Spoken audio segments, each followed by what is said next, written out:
Hello दोस्तों, कैसे हैं आप सभी लोग। तो आज हम दोस्तों बात करेंगे बायोलॉजी के कुछ मोस्ट इंपोर्टेंट एमसीक्यूज के बारे में, जो कि आपके आने वाले रेलवेज एग्जाम के पॉइंट ऑफ व्यू से काफी ज्यादा इंपॉर्टेंट है। इसलिए वीडियो को एंड तक देखना। तो चलो दोस्तों शुरू करते हैं अपना टॉपिक। तो पहला क्वेश्चन एक आ गया दोस्तों कि liquid part of the blood is known as.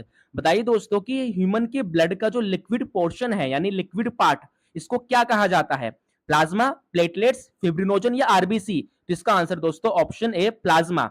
तो कह सकते हैं दोस्तों कि ह्यूमन के ब्लड का जो लिक्विड पोर्शन होता है, लिक्विड पार्ट, उसको प्लाज्मा कहते हैं और ये मेनली लाइट येलो कलर का होता है। इस बात को ध्यान रखेंगे। और ये पूरे ब्लड का 55% पार्ट होता है, इस बात को भी ध्यान रखेंगे। नाउ क्वेश्चन नंबर 2 दोस्तों, which glands helps to control the blood pressure in the human body. बताइए दोस्तों कि ह्यूमन बॉडी के अंदर ऐसा कौन सा ग्लैंड है जो बॉडी के ब्लड प्रेशर को कंट्रोल करने का काम करता है। बताइए दोस्तों, इंपॉर्टेंट क्वेश्चन। जिसका आंसर है ऑप्शन सी एड्रिनल ग्लैंड। तो कह सकते हैं दोस्तों कि जो एड्रिनल ग्लैंड है ये बॉडी के ब्लड प्रेशर को कंट्रोल करने का काम करता है। और ये एड्रिनल ग्लैंड ह्यूमन बॉडी के किडनी के टॉप पर प्रेजेंट रहता है, इस बात को भी ध्यान रखेंगे। ठीक है दोस्तों। Now question number 3, which of the following vitamin helps in the healing of wounds. बताइए दोस्तों ऐसा कौन सा विटामिन है जो वुंड्स यानी कि चोट को ठीक करने में, हीलिंग में यानी भरने में हेल्प करता है। तो बताइए दोस्तों कि मानव शरीर के अंदर ऐसा कौन सा विटामिन है जो वुंड्स की हीलिंग में हेल्प करता है। विटामिन सी, विटामिन के, विटामिन ए या विटामिन डी। तो इसका आंसर दोस्तों ऑप्शन ए विटामिन सी। इस बात को ध्यान रखेंगे दोस्तों कि जो विटामिन सी है ये ह्यूमंस के अंदर वुंड्स के हीलिंग में हेल्प करता है, यानी चोट को ठीक कराने में ये हेल्प करता है। क्वेश्चन नंबर 4 दोस्तों, विच of the following is not a part of the digestive system. बताइए दोस्तों इनमें से कौन सा डाइजेस्टिव सिस्टम का पार्ट नहीं है। बताइए दोस्तों, माउथ, स्प्लीन, स्टमक या स्मॉल इंटेस्टाइन। तो इसका आंसर दोस्तों ऑप्शन बी स्प्लीन। स्प्लीन दोस्तों ह्यूमन के डाइजेस्टिव सिस्टम का पार्ट नहीं है। दोस्तों ह्यूमन के डाइजेस्टिव सिस्टम का नॉर्मली हमारा माउथ होता है, फूड पाइप होता है, स्टमक होता है, स्मॉल इंटेस्टाइन यानी कि छोटी आंत, एंड लार्ज इंटेस्टाइन यानी कि बड़ी आंत। ठीक है ना। ये कुछ मेन पार्ट्स होते हैं दोस्तों ह्यूमन बॉडी के डाइजेस्टिव सिस्टम के, but spleen is not a part of digestive system. ठीक है दोस्तों। Now question number 5, which of the following is not a part of the female reproductive system in human beings. दोस्तों बताना है आपको कि इनमें से कौन सा ह्यूमन फीमेल के रिप्रोडक्टिव सिस्टम का पार्ट नहीं है। बताइए दोस्तों इनमें से ऐसा कौन सा पार्ट है जो फीमेल रिप्रोडक्टिव सिस्टम का पार्ट नहीं है। बताइए दोस्तों, जिसका आंसर है option she vas deferens. Vas deferens जो होता है दोस्तों ये मेल रिप्रोडक्टिव सिस्टम का पार्ट होता है। ठीक है ना। और वहीं फीमेल रिप्रोडक्टिव सिस्टम में आते हैं दोस्तों uterus, fallopian tube, ovary, vagina and cervix. ठीक है ना। इस बात को ध्यान रखेंगे कि vas deferens is not a part of female reproductive system. Now question number 6 दोस्तों, ये इंपॉर्टेंट है। Which of the following parts of a flower develops into a fruit after fertilization. बताना है दोस्तों कि फ्लावर का ऐसा कौन सा पार्ट है जो फर्टिलाइजेशन के बाद फ्रूट में कन्वर्ट होता है। बताइए दोस्तों। तो एक्चुअली में इसका आंसर क्या होगा दोस्तों, इसका आंसर है ऑप्शन ए ओवेरी। होता क्या है कि जो दोस्तों फ्लावर में जो फीमेल रिप्रोडक्टिव ऑर्गन जो है दोस्तों उसका नाम है कार्पल।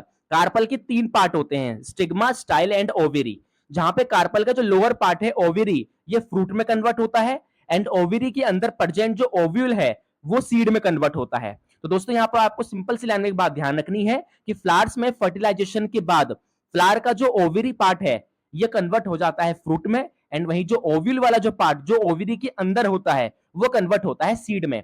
इसलिए तो दोस्तों सीड हमेशा फ्रूट के अंदर होता है। ठीक है दोस्तों, इस बात को ध्यान रखेंगे, इंपॉर्टेंट है कि ओवेरी कन्वर्ट होता है फ्रूट में एंड ओव्यूल कन्वर्ट होता है सीड में। नाउ क्वेश्चन नंबर 7 दोस्तों, testis are located outside the abdominal cavity in the. दोस्तों बताना है कि जो ह्यूमन मेल का जो सेक्स ऑर्गन है टेस्टिस, वो ह्यूमन बॉडी के मेन बॉडी यानी एब्डोमिनल कैविटी के आउटसाइड एक मस्कुलर पाउच लाइक स्ट्रक्चर में स्टोर रहता है, प्रेजेंट रहता है, हैंग रहता है। उस स्ट्रक्चर का नाम बताइए। तो इसका आंसर है दोस्तों ऑप्शन बी स्क्रोटम। तो कह सकते हैं दोस्तों कि जो टेस्टिस होता है ये ह्यूमन मेल के एब्डोमिनल कैविटी के आउटसाइड एक मस्कुलर पाउच लाइक स्ट्रक्चर में हैंग रहता है जिसका नाम है स्क्रोटम। इसका क्वेश्चन यहाँ पे एक राइज होता है दोस्तों कि टेस्टिस एब्डोमिनल कैविटी के आउटसाइड ही क्यों होता है। तो इसका रीजन ये है दोस्तों कि जो स्क्रोटम का जो टेम्परेचर होता है वो हमारी मेन बॉडी से कम होता है, एंड टेस्टिस के अंदर जो स्पर्म बनाने वाली सेल है इसको कम टेम्परेचर चाहिए होता है स्पर्म की फॉर्मेशन के लिए। यही रीजन है कि जो टेस्टिस होता है वो एब्डोमिनल कैविटी में प्रेजेंट ना होके स्क्रोटम के अंदर हैंग रहता है। इस बात को ध्यान रखेंगे। क्वेश्चन नंबर 8 दोस्तों, what are the balloon like structures present in the lungs where exchange of gases takes place. दोस्तों आपको बताना है कि लंग्स के अंदर एक बैलून लाइक स्ट्रक्चर होता है जहां पे गैसेस एक्सचेंज होती है, उस बैलून लाइक स्ट्रक्चर का नाम बताइए। तो इसका आंसर दोस्तों ऑप्शन है एल्व्यूलाई। तो कह सकते हैं दोस्तों कि ह्यूमन बॉडी के लंग्स के अंदर कुछ स्पेशलाइज्ड बैलून लाइक स्ट्रक्चर्स होते हैं जिनको एल्व्यूलाई कहा जाता है, जहां पे गैसियस एक्सचेंज होता है। ठीक है ना, इस बात को ध्यान रखेंगे। नाउ क्वेश्चन नंबर 9 दोस्तों, how many pairs of autosomes present in humans. दोस्तों बताना है कि ह्यूमंस में कितने पेयर ऑफ क्रोमोसोम्स यानी कितने पेयर ऑफ ऑटोसोम्स पाए जाते हैं। क्वेश्चन ये राइज होता है कि ऑटोसोम क्या होता है। तो देखो दोस्तों, हम सभी जानते हैं कि ह्यूमंस में 23 पेयर ऑफ क्रोमोसोम होते हैं, जहां पे 1 से लेके 22 पेयर ऑफ क्रोमोसोम मेल और फीमेल दोनों में सेम होता है। ठीक है ना, ठीक है ना, सेम होता है। ठीक है ना, तो ये 1 से लेके 22 पेयर ऑफ क्रोमोसोम जो कि मेल और फीमेल दोनों में सेम है, इन्हीं को ऑटोसोम्स कहा जाता है। एंड जो लास्ट वाला होता है 23rd पेयर ऑफ क्रोमोसोम, ये मेल और फीमेल दोनों में अलग होता है, इन्हें सेक्स क्रोमोसोम कहा जाता है। मेल में होता है XY और फीमेल में होता है XX।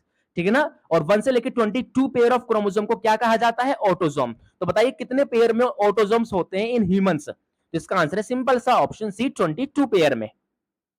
And now question number 10th, the process of formation of sperms in human male is called.